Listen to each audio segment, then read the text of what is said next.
how are you doing? Welcome in Expose podcast. Today we have very special guest, Brigid Holder. I'm going to invite Brigid in just a second.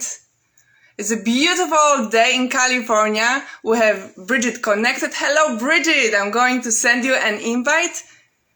And for anybody joining, Brigid is a bestseller author.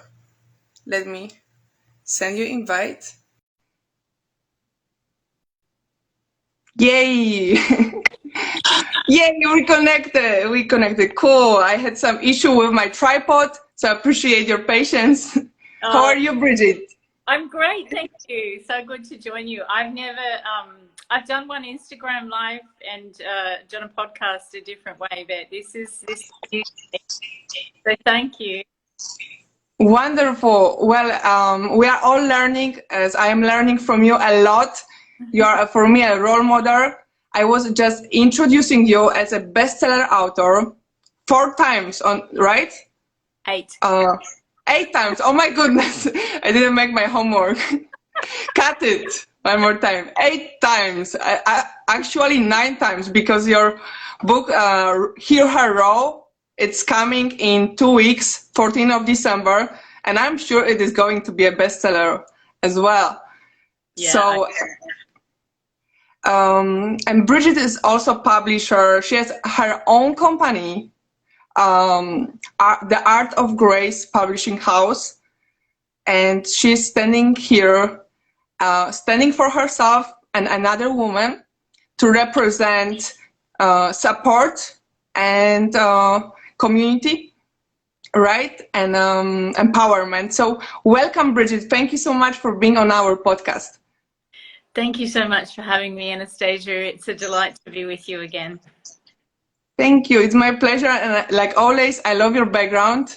It's great background, all those beautiful paintings. I actually forgot to say, but Brigid is also sharing her story in Expose, in documentary, and she's actually helping me a lot, connecting me with women, different ladies from her book. So I'm very grateful for growing together, because of, I feel that, especially in this topic, there is no, like you said to me one day, there is no competition. So we have some people joining. We have, guys, if you just join, Brigid is bestseller author. She is releasing her book, Hear Her Raw. Today we are going to ask her a few questions about the journey of writing the book, her book, Hear Her Raw, and also the process. If you have some questions, please pop in the comments. And so, Brigid, how was for you, being publisher and connecting all those ladies?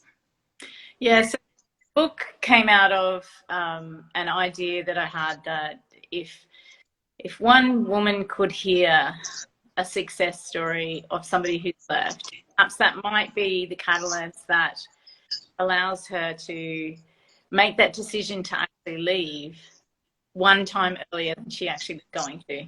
Because in Australia, the statistics say that it takes 9 times for a woman to leave an abusive relationship. In America, I don't know how current either of those data are, but that's the data that I've been able to find. And it's something that, you know, that's not okay. And that coercive behavior that happens is not okay. And if they could just see that there is life beyond what they're currently living, and see those success stories, that it might just make them leave that one time earlier and bring that statistic down. You said, how has it been bringing those women together? It's like as if, I feel like there's a saying, the bee to honey. Should be really the bear to honey, because bee ate the honey. But there's a saying, the bee to honey. I feel that like that's what I was with this book. The women who were attracted to share the story in this book all have different experiences, different backgrounds, different current lives. They're at different stages in their lives, different ages, races.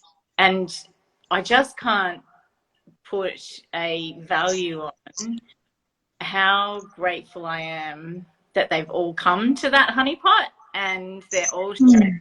It's going to be something that is a gift to the world. You know, it is really difficult for women who've been through this to deal with all that comes with having been in a domestic abuse situation.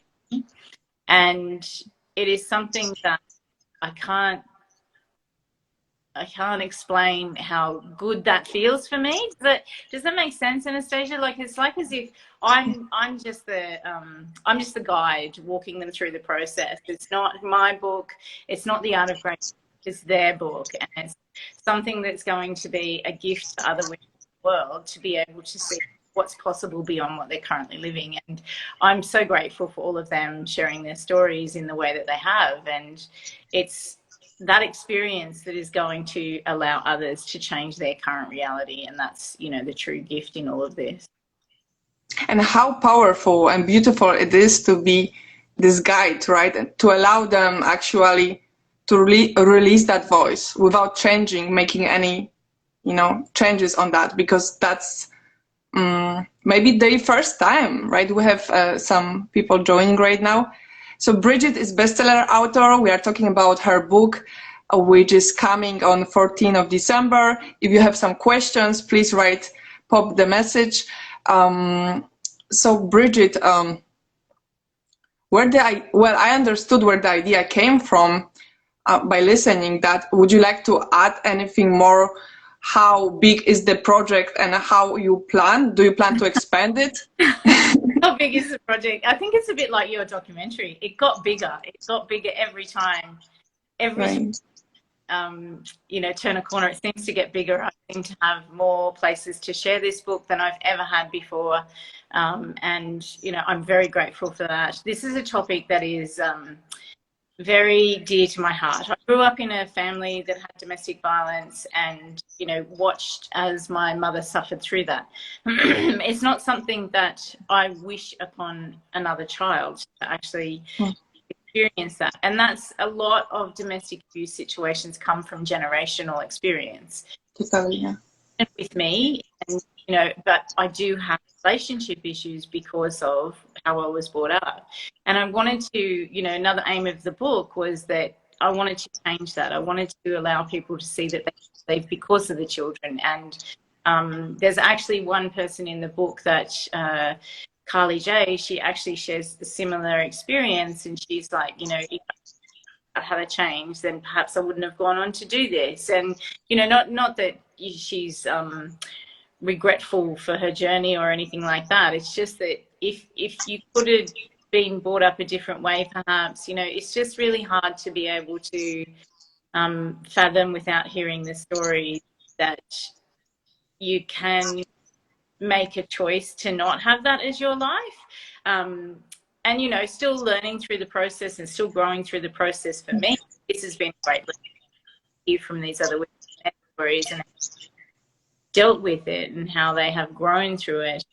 You know, the challenges they're still facing and that I don't face because I chose not to have that type of relationship. And it's something that, you know, it's really eye-opening to me to see that happen. And I think that the best way to describe this book, it's almost like an insider's look into what it could look like on the other side of what you're currently living through. So it's for the woman that's, you know, stuck or feels like she's alone because she's been through this and she's going through the part of the whole process. And, you know, it's really hard. And, you know, I've witnessed it firsthand, and now I'm witnessing it through these women's stories, and it's really difficult time, and you need to be able to support network around you and be able to reach out to others and you know, don't do it alone. And this is one way for that to happen.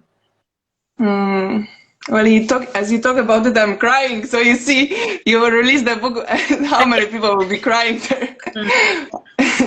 Are you ready for the tears of joy? Yeah, and it's true. There is I find some of the chapters really, really hard to read because it's so close to home, and that's going to happen for a lot of people. And I think that what's also going to happen is there are women who are in domestic abuse situations, particularly emotional and financial abuse, and they don't actually even understand that they're in those abusive, which is something that people find hard to fathom. It's because the coerciveness and the approach of the narcissist is so, I mean, it's like they're living under a radar, and they just bring it in slowly but surely, bring it in. And there's going to be women who read the book and go, oh my gosh, you know, there's a red flag for me, something that I need to actually look into this and think about this a bit further. This is not okay. And yeah, it's going to highlight for some people that they're living in a situation that is perhaps not what they thought it was. So are you starting a revolution? Definitely, it's my part towards the revolution. I think on the 25th of November was the International Day for the Elimination of Domestic Violence against women. And I think that that in itself, I didn't even know that this day existed until the day before. And one of the authors shared with us, have you seen this? Are you doing it? And we're doing 16 days of live interviews, and you're going to come and do it with me on my platform. And that's all part of bringing voice to domestic abuse and making it the shame that is around domestic abuse that women feel because they've put themselves in this is how women see it, they've put themselves in this situation, so they have to deal with it. Or it's their bed and they have to lie in it, or it's you know, I can't leave because of the children, or I can't leave because my family will be disgraced. It's so embarrassing, I cannot do it. To bring this conversation out into the light and for more people to talk about it, we want to be able to, you know, voice that and allow others to have their voice. So it's not just me or you, a collective. The more of us that talk about it and the more of us that do it, the more it's going to become where that person will no longer be accepted in society. It's like we put the blame on those who are being abused or those who are receiving the violence. It's the blame falls on them in systems and in society rather than the blame falling on the person doing it. It's almost like when a man or a woman cheats on their partner when they have decided to be in a relationship where they're, you know, faithful to one another, when they've chosen to do that and one cheats on the other. If it's a man that cheats, it's almost like he joins this boys club. You're a good bloke, that's awesome. A man who doesn't lose any of his male friends, usually. That needs to change. They need to be standing up and saying, that's not okay. Like, I don't want to be friends with you because that's not okay. And you need to stop behaving this way. It's not okay. And until that happens, I don't think that revolution can actually occur. But the more of us that talk about it, the more of us that speak up and share our truth and share our stories and our experiences, the better it's going to be. Well, thank you for doing things better. And we have, I think, living the vision. Is that you bring some family members, friends, Brigid Williams, she's in the book. She's one of the... Oh, okay. So that's wonderful. Then hello to you. She's saying, what's her name? I'm sorry. Chris.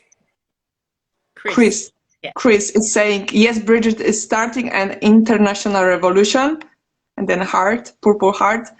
Sharing our stories is so important. And I think that there were prayers and generations behind us which didn't have this opportunity, possibility of Instagram and Facebook to do it so easily, right? Like going live, you just push the button, create campaign of 14 days, and it becomes international, right? As long as people have internet around the world. So what did you find the most challenging in releasing this book for yourself? You know, it's always the most challenging in releasing a book is you do a multi-author book. It's getting everybody on the same page, as in getting them all to do what you need them to do by the time frame you need to do it. And I am the worst one. You know, my chapter's not finalized. The introduction to the book is finalized. Yeah, my formatter, she always says, it's okay, Brigid. And I'm like, I'm sure it's not okay. I'm sure it's okay. But, you know, some people that run late, and that's the challenge. It's nothing to do with any other part. The rest of it just feels like what I'm here to do is to release stories and to allow them a platform that's different to, you know, speaking. They get to write it down. It's both cathartic for them, and it's also beneficial to the reader. So it's, you know, there's a win-win situation in publishing your work, because you get to go through a process of release on a higher level than just journaling in a book that's never going to be seen by anyone, to actually publishing it and allowing your family and friends and the world to see what you have to say. There's beauty in that cathartic process that goes through, and that full body experience of being able to have your work out in the world. I'm addicted to, because clearly I've done 8, doing my 9 now, and something that you know, I implore everybody to try at least one, if not with me as a publisher, another publisher, because there's so many great titles that, you know, everybody has opportunity, both men and women. I only work with women, but both men and women have opportunity. And Hear Her Roar was just this, and, you know, it's bigger than probably any other book I'll ever do. I say that now, and I'll probably live to regret that. Right. Well, it's like baby, right? Each baby is different, right? Yeah. As they're grown, they're just unique, different ways, right? So, and I love that in your book, in Hear Her Roar, you're actually including the success story. And as we talked a few months ago, you said something would really touch my heart, like that success sometimes means leaving the relationship, right? And right, you mentioned that, and I said that's exactly how I feel, right? Because there is no award for leaving abusive relationships, right? People mostly are like, why did you stay? Why did you allow that? They're not like, wow, congratulations. I hate that statement. That's I don't hate many things in the world, but I hate that statement. It really grates me. You know, why doesn't she leave? Why did she stay so long? They have no concept of what it is like to live with an narcissist, or someone who has that much control over you. Chris has just said, this is the first time I have written my story. I'm so grateful that you chose to raw, Chris. It's, you know, it's a privilege, that story in the book. It's one of the ones that made me cry. Need a box of tissues with this book. I should sell the book with a box of tissues. It's something that you can't not share with others. It's almost like I want to tell everybody I speak to, you've got this book, even teenagers, because it's something that, you know, you're not taught relationship. If you don't have, there's no other modeling that you see. You know, you are still in your intuitive state in your teenage years, which I must have been, but a lot of people aren't consciously remember being, I must have been, and they don't get, you know, I was never taught how to be in a sort of what was treat another person that you are in an intimate relation with. You get sex education, which is all about the sex itself. There's nothing about the you know, the way you treat them outside of sex.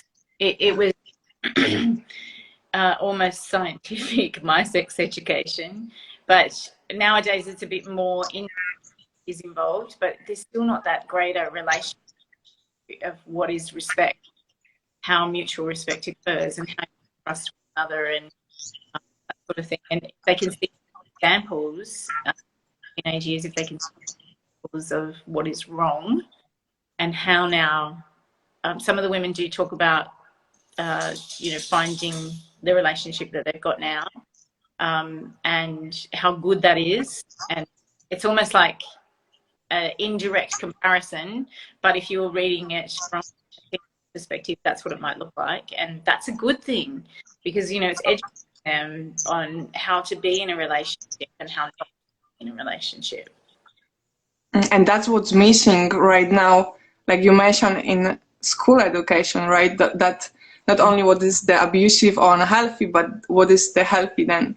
And so I think not just myself, but many of people who watch the replay. We have Anastasia joining right now. Hello, Anastasia. She's also recovery abuse coach, and she shared her story a few weeks ago on our podcast. How writing your story, those co-authors' stories change their life to actually decide to be so vulnerable, right?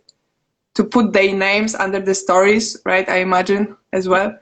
And could you see you as somebody who is guiding them, changes in them, like a healing process? Yeah, it's not just with Hear Her Raw though. Every multi-author book I do, I see that in some women. Some have already got to the point where they're already past that. Some aren't there yet, and it's really, really. So it's like you said before, it's like babies. They're all different. The authors are different, but I can certainly see that there's growth, and it doesn't matter what they're at. Growth. Yeah. We have also from Chris, education is key. Yes. So what do you want audience to take away from reading your book? What will be the main message? The more we talk about this, the better it's going to be, because that is education in itself, is talking about how you've experienced it and what it did for your life. Now see yourself as successful, because sharing that is going to be the key to others allowing themselves that success in their life. And like I said to you that time, last time we spoke, was that success by just leaving.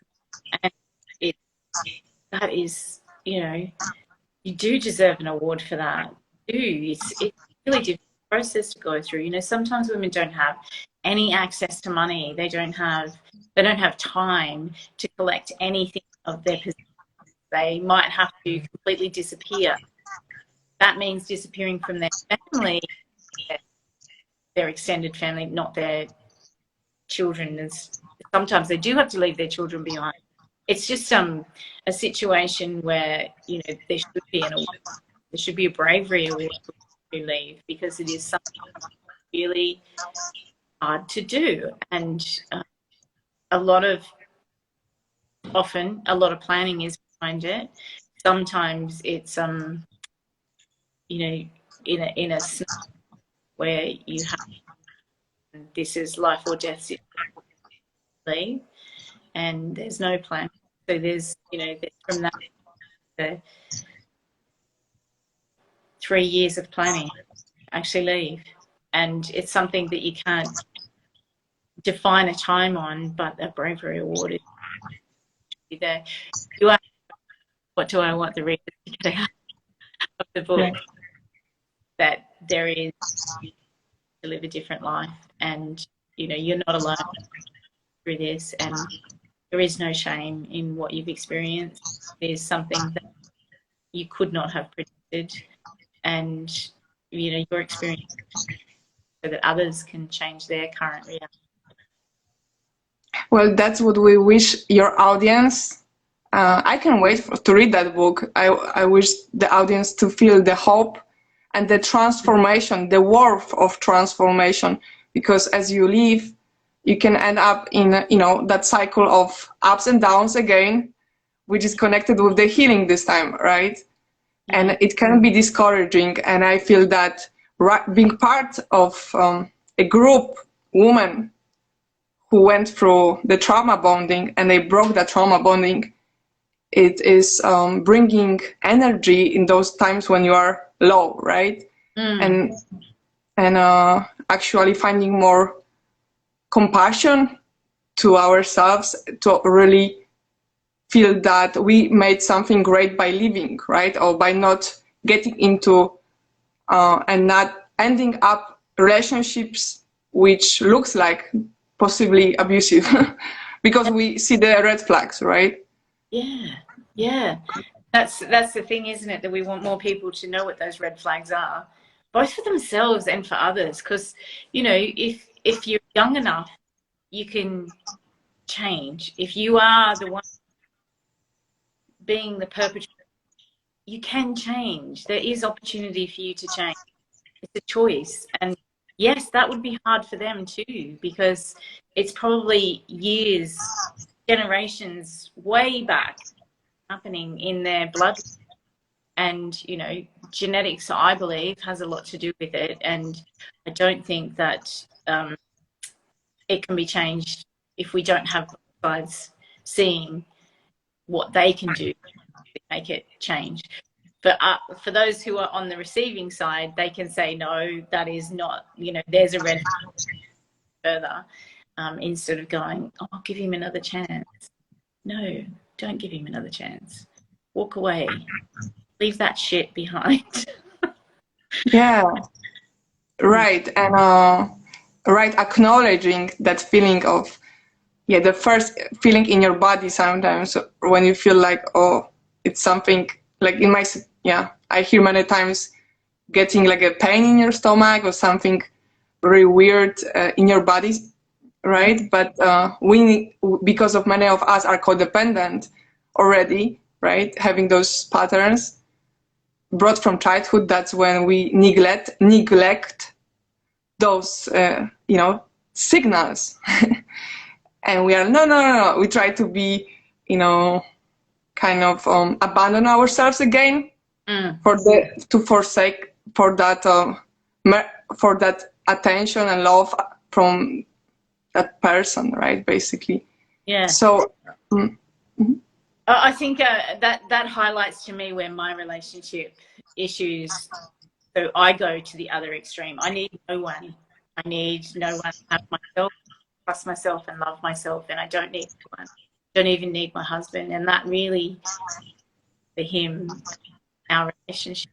And you know, so I go to that other nth degree rather than allowing somebody in wholly and solely. Like, I'm not going to let that happen to me, and that's how I protect myself. And yes, I've worked to get all of me until after I had my breakdown, mini breakdown, I thought it was breakdown in 2015, and I think he got shocked, like, you know, what all of Brigid encompassed, and I think he's still getting surprised now. So yeah, it's something that I didn't recognize in myself, that that's what I had done to protect myself, was to not let anybody in completely.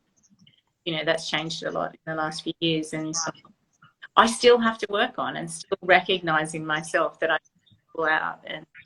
And yeah, that's I have to work on because of what I witnessed, what I didn't want in my life. Yeah.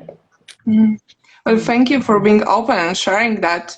And as you are sharing, also it helps your subconscious mind to feel that, you know, you acknowledge that part. So, and to heal that also, that you bringing to the service to expose that, right? Instead of feeling, oh, I feel if I share that, then I will be not accepted, let's say, right? Or and that's actually so healthy, right? To take your time and space to be with yourself. Like you mentioned, sometimes I take time and I'm just with myself, and even it can be right there, like that you are learning to balance that time, right? So it is you take that time for yourself, but at the same time you communicate it, right, with your partner. So I think that mutual communication, it's super important. So is there, I actually was curious for one more thing, like Chris said, they don't change her role. Where the idea for the title came from? Anastasia, I don't make the titles, they drop in. So usually when I'm either walking or when I'm after meditation, and I've never made any of the titles to the books. I don't, yeah, I say I don't know where they come from, but God, universe, spirit, it's whoever you think they came from. So yeah, I love the name. I love the cover of the book. That's what I wanted to say. The cover of the book is great. It's like a lion catching something. Yeah, so the woman screaming and she becomes the lioness roaring. So it's so powerful. It's I could not have imagined it. I'm not very good at describing what I want, but this time my designer Ace really hit. It's amazing. Yeah. It just makes sense that it's so powerful and that it's going to impact so many lives, and that's really So the title drops in. The second part was the hard part to come up with, because I don't like the word survivor. I don't like that attached to women who've experienced domestic violence, because I think that that's not what it is. To me, that's not what it is, because you were always and somebody tried to take that away from you, and just you take it back. You didn't survive through that. You made that, but it wasn't survive. Survivor doesn't. It sort of puts it into victim mentality, and I don't like that. And I struggled with the tagline: "Successful women who have experienced domestic abuse," because it's so long. And I was like, oh, is it too long? Is it too long? But, that was what kept coming through. And no, I want it shorter. And it was like, no, this is the title. So, yeah. Yeah, and there's actually no, repeat again the subtitle: Successful Woman Who Overcame? No, successful women who experienced domestic abuse. Hear her, raw, successful woman who experienced domestic abuse. Yes, yeah. And do you know why we use abuse? Because originally it was going to be violence. So in the UK, 3 years passed to change domestic violence to abuse in their system. And the reason behind that was that emotional and financial abuse being recognised as domestic, and there were a lot of women trying to leave situations. In Australia, they apprehensive violence orders, where they're not allowed within certain distances and not allowed at the same place, that sort of thing. That perpetrators are allowed near or their children. In the UK, couldn't get one if it was emotional or financial abuse. So that's the name of it. So I decided that use and encompassed thing, because that to me is violence. It is. So yeah, I chose use instead of violence. Well, thank you for sharing. I had no idea actually about that. And so you are bringing awareness also about, especially about the emotional abuse, right? And the financial abuse as well, to put more light on that, highlight those types. So like you mentioned, to impact readers, right? So they can have the awakening moments, realize that this is actually yelling, it is abuse, right? Or silent treatment, somebody not talking to you for a few days. Yeah. It is emotional abuse, right? Or controlling your money on your account, how much you spend, and it is abuse, right? Or makeup, no makeup, not allowing you to make your pedicure. That's Yeah. control, right? Yeah. Yeah. Watching your passwords on Facebook and controlling your social media. Yeah. Yeah. It is it's something that you might not see. It might be creeping in slowly as well. And if we can catch it early, it's easy. Still not easy, but it's easier than where it can become more than just types of abuse. Mm. Mm. Well, I really appreciate your generosity with your time. Is there anything I didn't ask you? Like, for example, I actually had one question, like, what was your biggest insight as you were creating, giving birth to this baby, your biggest lesson? It's actually sad. My insight that I've had along the way is that this is still, oh, it makes me sad. I'm going to cry. Oh, it's okay. It's sad that this is still happening. That, it's, I was 17 when I helped my mum tell my dad to leave. And I'm 50 next year. And this is still so prevalent in the world. It's actually probably getting worse. And that's not okay. And that's the biggest thing that's come to light for me is that there's like, I have 22 women who are too afraid to share their story because he may find that. Let it go. Yeah. And Yeah, it is not okay. painful. Yeah. Still happening. And, I'm only one person and you're only one person, but collectively we can make a difference. The more of us talk about it and the more of us that share our stories and what we think is the positive ways to change is, and the more of us that work in this space, there's women who actually help other women get through this. And I didn't even know that existed until I started doing this book. I was like, this is awesome. And one of the ladies who was watching actually works in that space. And I think that, there's not enough women who know that they exist. And the more that we can talk to them, they can find, a kindred spirit who can help them get. Yeah, that was right. And I'm really sad that is the state of the world and that it still exists. But I'm glad that I can do this small piece towards change.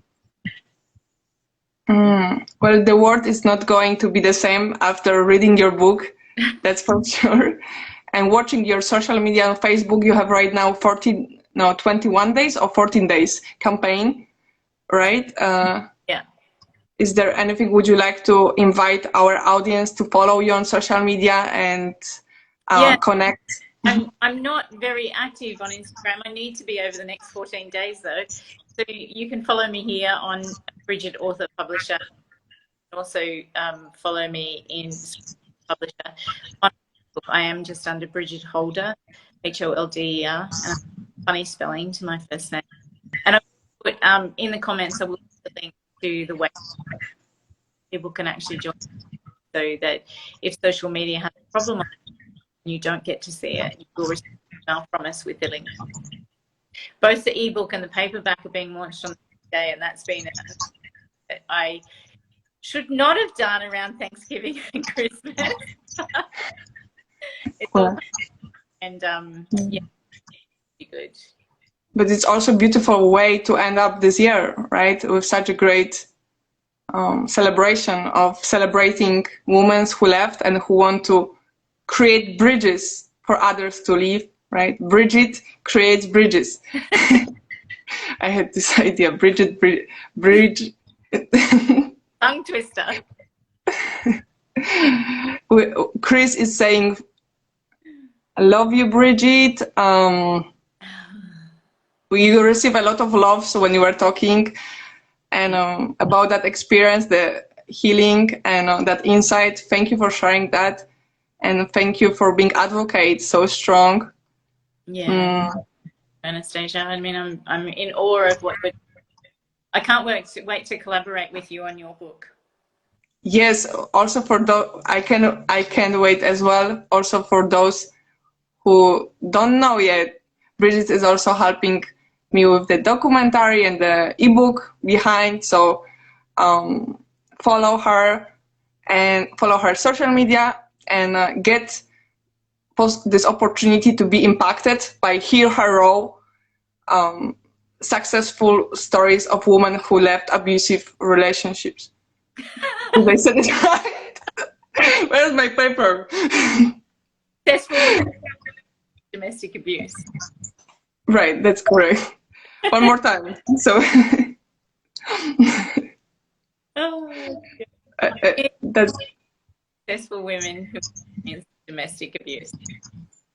and we'll leave the link for to get your book. Yeah. Are you also allowing to make pre-orders, or how does it look? No, so if they sign up to the wait list, they'll be the first to know. Yeah.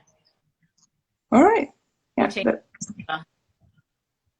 Is there anything I didn't ask you before we finish, before we say thank you?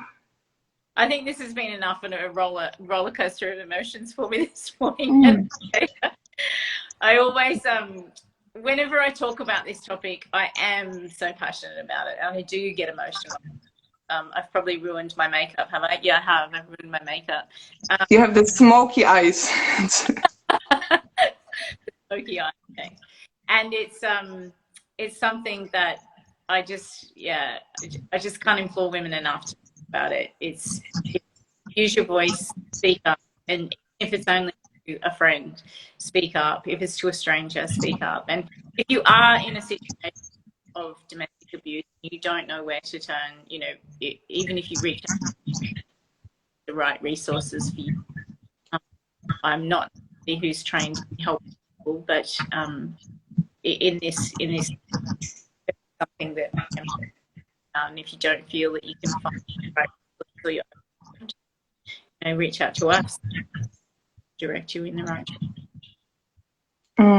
Thank you so much, Brigid, for speaking those words. We have also Holy Mama saying your leadership on this book is exemplary. The tears were so heartfelt and authentic, Brigid.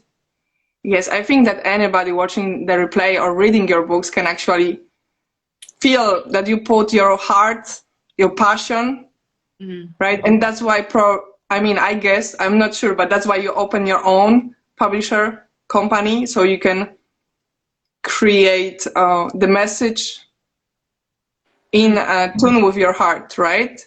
Yeah, it's I saw the impact of when I was in my first multi-author book. I saw the impact of so collectively, you know, how I become a publisher to share their stories. Yeah. And talking about, you know, like I did the book, and I did that because there's so many women suffering in silence, and you know that's which is for those who are suffering in silence in abuse. And yeah, so talk about the hard topics. Well, that's what really matters, right? So when you live the life of influence and influencing others, helping them to light up, awake their spirit and soul. So thank you so much for being such a powerhouse. Thank you for sharing your love, your generosity with your time, and being such an advocate and giver. Thank you so much. Today we celebrate you, and we can't wait to read Hear Her All. We'll leave the link in the comments. And thank you so much for watching. Thank you. Bye, Thank everyone. you. Bye. Thank you for being live with us, guys.